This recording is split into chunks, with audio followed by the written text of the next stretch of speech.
Hi hello ಎಲ್ರಿಗೂ ನಮಸ್ಕಾರ. ದಿಢೀರಾಗಿ ಬೆಳಗ್ಗೆ ಹೊತ್ತು ದೋಸೆ ಹೇಗೆ ಮಾಡೋದು ಅನ್ನೋದು ಮಾಡಿ ನೋಡೋಣ. ಬರೀ ಅವಲಕ್ಕಿನ ಚೆನ್ನಾಗಿ ತೊಳೆದು ಒಂದು 10 ನಿಮಿಷಗಳ ಕಾಲ ಚೆನ್ನಾಗಿ ನೆನೆ ಹಾಕ್ಕೊಳ್ಳಿ. ಅದಕ್ಕೆ ನಂತರ ಸಮ ಸಮ ಹಾಕ್ಕೊಳ್ಳಿ ಅವಲಕ್ಕಿ ಮತ್ತು ರವೆ. ಇಲ್ವಾ ಅವಲಕ್ಕಿ ಒಂದು ಮುಕ್ಕಾಲು ಲೋಟ, ರವೆ ಒಂದು ಲೋಟ ಹಾಕ್ಕೊಂಡು ನಡೆಯುತ್ತೆ. ಒಂದು ಸ್ವಲ್ಪ ಮೊಸರು. ಮೊದಲು ಫಸ್ಟ್ ಅವಲಕ್ಕಿನ ಚೆನ್ನಾಗಿ ನೀವು ರುಬ್ಕೋಬೇಕು. ನಂತರ ನೀವು ರವೆ ಮತ್ತು ಮೊಸರನ್ನ ಸೇರಿಸ್ಕೊಂಡು ಮತ್ತೊಮ್ಮೆ ರುಬ್ಕೊಳ್ಳಿ. ಸಾಫ್ಟಾಗಿ ಹಿಟ್ಟು ಬರುತ್ತೆ. ಇಲ್ಲಾಂದರೆ ಅವಲಕ್ಕಿ ಹಾಗಾಗಿ ನಿಮಗೆ ಇರುತ್ತೆ, ನೈಸಿಗೆ ಬರಲ್ಲ. ಸ್ವಲ್ಪ ಉಪ್ಪು ಮತ್ತು ಸೋಡಾ, ದೋಸೆ ಬ್ಯಾಟ್ರ್ ತಕ್ಕಷ್ಟು ನಿಮಗೆ ಸ್ವಲ್ಪ ನೀರು ಹಾಕ್ಬಿಟ್ಟು ಚೆನ್ನಾಗಿ ಮಿಕ್ಸ್ ಮಾಡಿ ಮತ್ತೆ ಒಂದು 10 ನಿಮಿಷಗಳ ಕಾಲ ಹಿಟ್ಟನ್ನು ಚೆನ್ನಾಗಿ ನೆನೆಯೋಕ್ಕೆ ಬಿಡಿ. ನಂತರ ನೀವು ನಾರ್ಮಲಾಗಿ ಸೆಟ್ ದೋಸೆ ಥರ ಸ್ವಲ್ಪ ದಪ್ಪ ಹಾಕ್ಕೊಳ್ಳಿ. ತೆಳುಗೆ ಹಾಕೋಕ್ಕೆ ಬರೋದೇ ಇಲ್ಲ ಇದು. ಹಾಗಾಗಿ ಏಕೆಂದರೆ ಸರಿ ತುಂಬ ಜಾಸ್ತಿ ಅವಲಕ್ಕಿ ಹಾಕಿರೋದ್ರಿಂದ ತುಂಬ ಚೆನ್ನಾಗಿ ಸಾಫ್ಟಾಗಿ ಸ್ಪಾಂಜಿಯಾಗಿ ಸೆಟ್ ದೋಸೆ ಥರನೇ ಇದು ಬರುತ್ತೆ.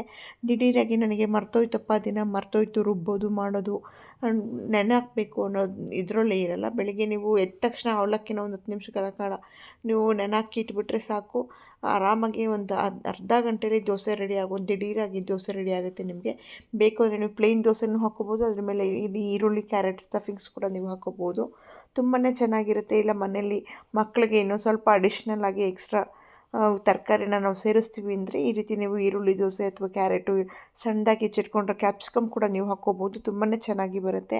ಬಾಕ್ಸಿಗೆಲ್ಲನೂ ಸಣ್ಣ ಮಕ್ಕಳಿಂದ ಹಿಡಿದು ದೊಡ್ಡವ್ರಿಗೂ ತುಂಬ ಚೆನ್ನಾಗಿರುತ್ತೆ.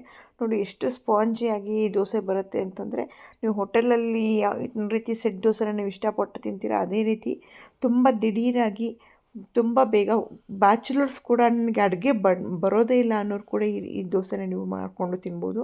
ಒಂದು ಸತಿ ಖಂಡಿತ ಟ್ರೈ ಮಾಡಿ, ನನಗೆ ಕಮೆಂಟ್ಸಲ್ಲಿ ಹೇಳಿ. Thank you.